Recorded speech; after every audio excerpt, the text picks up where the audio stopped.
Hello and welcome back to my channel. Today we are going to be doing essential facts about the first profile line. Now all profile lines are part of the hexagram. Hex or hexa meaning six-sided. When we're talking about the hexagram, what we're talking about is a symbol that appears to be almost like six-tiered. Now there are 64 gates in human design. The gates come from the I Ching and they are represented by hexagrams. But every hexagram has 6 tiers. When we count those tiers, we start at the bottom and we say number 1 down here. And as we go to the top, we say number 6. They go 1, 2, 3, 4, 5, 6. Today we're going to be talking about the qualities at the bottom, at the foundation, at the first line level. Now, of the 1 to 6 numbers that can make up profile combinations, there are 12 different combinations. And for the first profile line, you're going to have 4 different profile configurations that might have a first line profile. They're going to be the 1-3 profile, the 1-4 profile, the 4-1 profile, and the 5-1 profile. 2 of those started with a 1. The 1-3 and the 1-4 both start with the 1, which means that that 1 belongs to the personality side of the body graph, and it is the side that you are consciously aware of. If you are a 1-3 or a 1-4, when that 1 comes first, that means that your personality resonates to being a first line profile. If you were a 4-1 or a 5-1, the 1 is the second number. The 1 belongs to the design side or the body side. You will see this represented in the red side traditionally. Now what that also means is there is not conscious access to this side. So if you were a 4-1 or a 5-1, when you hear about the qualities of the first line, they might not resonate to you that strongly because resonance is something that happens through the mind. Whereas if you're a 1-3 or a 1-4, the 1 belongs to the personality side, which means the mind can resonate to it. So you will likely identify more with these first line qualities if you're a 1-3 or a 1-4. Whereas if you're a 4-1 or a 5-1, it's not going to be so obvious from the mind. You're not necessarily going to see yourself that way. People who have first line bodies, if you're like, is this me? Ask the people who are closest to you. Does this sound like me? Because there's a very good chance that the things that are coming from the physical side of you, when they're bypassing the mind, they're things that are obvious to the people that are watching you, but they're not necessarily obvious to you as you. Now, a first line profile is called the investigator. It is often also called the researcher. But if you think about investigating something, researching something, you're digging into something, you're diving into something, you're uncovering something. There's a foundational quality to this. If I tell you to go build a house, there's a very, very good chance you need an engineer out to the land to make sure that the land is going to be able to hold the building that you're building. I live in like a beach lake kind of town. There's so much lakefront building, but you know that they have to test like the density of the ground before they put a high rise on it. Otherwise it's gonna sink, right? You have to test the foundation. You want a solid foundation. Otherwise everything that you build could fall apart. The next group of keynotes that is very frequently used to describe the first line profile are introspection, empathy, and chameleon. Introspection, empathy, and chameleon. They partner with down here more foundational words, which are investigator, researcher. Investigator, researcher is the most important. Then you want to be able to look at introspection, chameleon, and empathy. And you need to be able to understand why those are words that are used to describe the first line foundational profile. Now there are quite a few other descriptive terms that I'm going to give you. I'm going to go through a list of keynotes so that you have access to them. You can write them down if you want to, you can just listen, you can take it in. But either way, I'm going to provide you with the accurate source-based language so that you can really grasp what this first line profile represents. All profile lines have something called a behavioral identity. Now for the first profile line, that one is called modesty.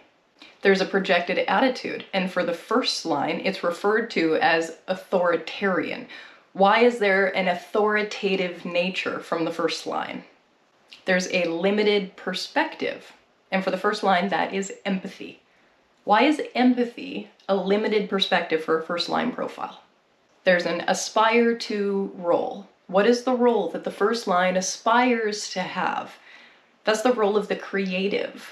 What is it about being a first line that wants to be creative? There's a bonding strategy. How do we connect to the other? How do we relate to the other? For the first line, there's a duality for this, and it's called pursuer or pursued. There's a security strategy of self-provider or coveter. Do I provide for myself, or do I want what others have? Now there's something called an emotional resonance, and there's something called an awareness resonance.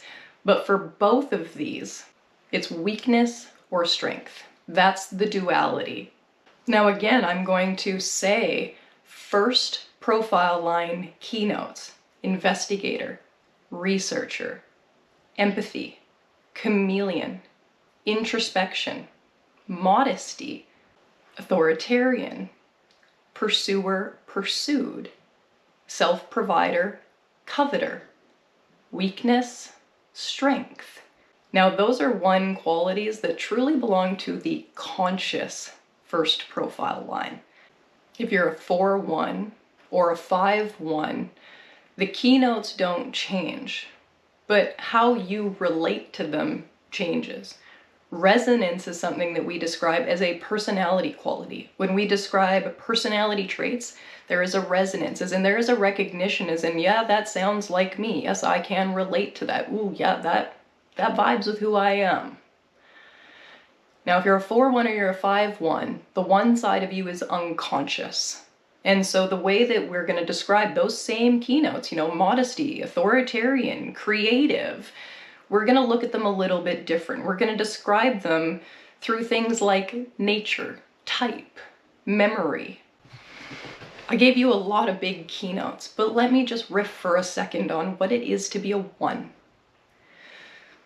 The 1 is foundational. The 1 is the core of where it starts. If the 1 is a foundational researcher, investigator, then we know that one of the things that drives the 1 is a deep insecurity, a deep fear, and a deep lack of trust in things. If it trusted things, it would naturally move forward. Trust is more likely a second line quality, whereas the 1 is going, I don't know yet. I don't know yet. If you're in a relationship with someone who is a conscious first line profile, this person asks you a lot of questions. This is someone who is a very curious person. You might feel like they ask you too many questions, but you recognize that that is just part of their nature to do so. I'm in a relationship with first line profile. I expect to be asked a lot of questions. I expect it to feel borderline like my partner is unsure of me, or doesn't quite trust me, or is always wanting to test the foundation to see how solid it is. That is the right way for that person to approach life. It's appropriate for that person to go around and see how solid things are. The 1 is a true teacher. But the interesting thing is that statistically, or just most common and most frequently, they're not. The 1s should be the most plentiful teacher on the planet. Unfortunately, they're not, but there's a very good reason why they're not. Look at what makes a first line profile. It's a drive to go, I don't know if this is solid. I don't know if I've uncovered all of the truths here. If you put a 1, a first profile line, in the role of a teacher, there's a deep insecurity that they're not going to pass on a solid foundation, that they haven't fully grasped the ultimate truth of something. If you think about who's the most common teacher, that's the 5th line profile. But the 5th line profile is here to universalize to as many people as possible, not be specific, unique, or differentiated, or even as true as possible. The 5 is very good at universalizing to a room full of strangers, and because of that, they tend to get put in roles where they're universalizing to a room full of strangers. but it doesn't make them the most intelligent teachers. The most intelligent teachers are going to be ones. It's a little bit sad that, we don't have a lot of first line teachers because of the insecurity problem that they have. When I think about what it is to be with a 1, I think about being with somebody who is very research driven, very curious about the world. There is a sense of wonder, but there's also a sense of fear and a sense of anxiety, and not to even call those negative things. Fear is the most intelligent sensation that you're going to feel. Fear is going to keep you alive. Fear is how we've managed to evolve ourselves to this point. It's healthy. It keeps us safe. Now, don't get me wrong. There is an unhealthy, unnatural, unrealistic level of fear that obviously, no, I'm not going to say that that's good for people. But if you're a first line profile and you think, God, I am insecure about what I know, I don't really trust things, I have so many questions about things, I don't want you to feel like that's a negative quality about yourself. That's an excellent quality about yourself. That's your role. That's your costume. That's who you're here to be. Now, if you're a first line profile and you just saw this video and you're thinking to yourself, she didn't tell us everything. There's still more here. There's still more to learn. You're right. There is so much more to learn. There is so much more to learn. And so one of the books that I will suggest to you is a book called Profile and Type. It's an excellent source-based book. Profile and Type reference book.